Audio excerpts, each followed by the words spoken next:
Hello everyone, welcome back. Today we're going to do a really fast boxing video on these Zakk Wylde guitar strings. So they quit making guitar strings for Zakk Wylde through Dunlop a few years ago. So anything that's made by Dunlop for Zakk Wylde is considered a collector's item now, as well as the Epiphones and Gibsons, because none of that stuff will be made for him now that he has his own company and he has GHS boomers backing him now instead of Dunlop. So I just sold these for $50 plus $15 shipping. And you're like, well, $15 shipping, why would you charge that much for 2 packs of guitar strings? Well, if these were just normal strings, I'd throw them in a padded envelope and kick them down the road. But since they are unopened and these are a collector's series, I don't know what the person's intentions are who purchased them, but I have to treat them as they are, as a unopened brand new collector's item, and it's not just guitar strings now. So the extra shipping obviously is for the extra packing and size of the box. This is going to cost a whole lot more than a padded envelope to send, and you gotta have the materials and everything. So I will also be purchasing insurance on this and signature required with tracking. So every time I ship something out, I buy the best that I can get for it. So that's why the shipping is $15. And to be honest with you, I'll give you a follow-up, but I may lose money on the shipping. Sometimes that happens. You think it's plenty to cover a small little box, but depending on where this is going, this stupid little box could cost $20 or $25, and that's ridiculous, but it's the truth. So that's why I charge $15 shipping on it. But if it was just normal guitar strings, I would have just stuck them in a potted envelope and been done with it. Oh, you got something to say too.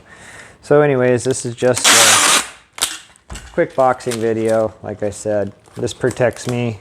If something should go wrong, I can prove that I'd packed it correctly and there was nothing wrong with it before I sent it. So that's pretty much what these boxing videos are for me. I know when you watch Trogley, he's always got something exciting to look at because he's opening boxes. But I usually pack them up and send them away. Eventually, if I ever buy something again where I don't walk out of a store with it, we'll do an unboxing video. But I've kind of slowed down on my purchases lately. I bought a whole bunch before Christmas and got rid of a whole bunch again, so it's just a back and forth. I wish I had started the videoing a long time ago, because I'd had a whole lot more content. Anyways, so the boxing's done. All I gotta do is put my shipping label on there. But go ahead and do a real quick follow-up on the guitar shop / studio. We started to get rid of the nasty, ugly orange and green walls that the previous owner had painted, but it went a lot slower than I thought. I figured we'd have all 3 walls painted at least once, but that didn't happen. It absolutely needs a second coat because that bright orange and green is still coming through after the first coat, which we kind of figured. The rest of our basement we painted white twice, but it was already white, not green and yellow. So anyways, we're still working on the little shop down here.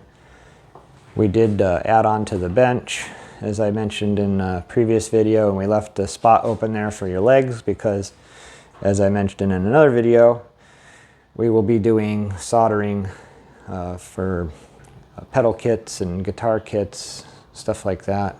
Stuff try to repair. I did tear apart the Princeton chorus. I don't have that video posted yet, but we are rebuilding the Princeton chorus 2x10. There's a whole bunch of stuff going on, and I'm going in 900 directions. So just be patient. Someday we'll get this room set up over here. I would like to have everything set up to where you have drums and guitar player, bass player, piano, whatever we can get down here. We had a baby grand piano, but that's not going to come down in the basement, and we got rid of it. But Yeah, we got rid of it. So anyways, it's a long process, but we have to still paint all that, take everything down and paint all that. And over here, everything needs to be moved out and painted. And that's going to be kind of a pain in the butt because there isn't much room over here. So we got to move out the benches and to get this all painted, but it will look so much nicer down here once it's white and not orange and green, because the orange and green was just awful. But we'll have to get some guitar paraphernalia hanging up all over and get some banners or something. We gotta do something down here. It's getting too white now, but anyways, that's the quick follow-up on the guitar shop slash studio. Someday we'll get some people down here to play, rock out. So it's a big mess right now, but we're working on it. Finally got the bench finished. We didn't do any videos on that. Probably should have. Maybe somebody would have been more interested in me building the bench than polishing a guitar. So anyways, don't forget to like and subscribe, and stay tuned for more videos to come because we're doing a whole bunch of stuff. Thanks again.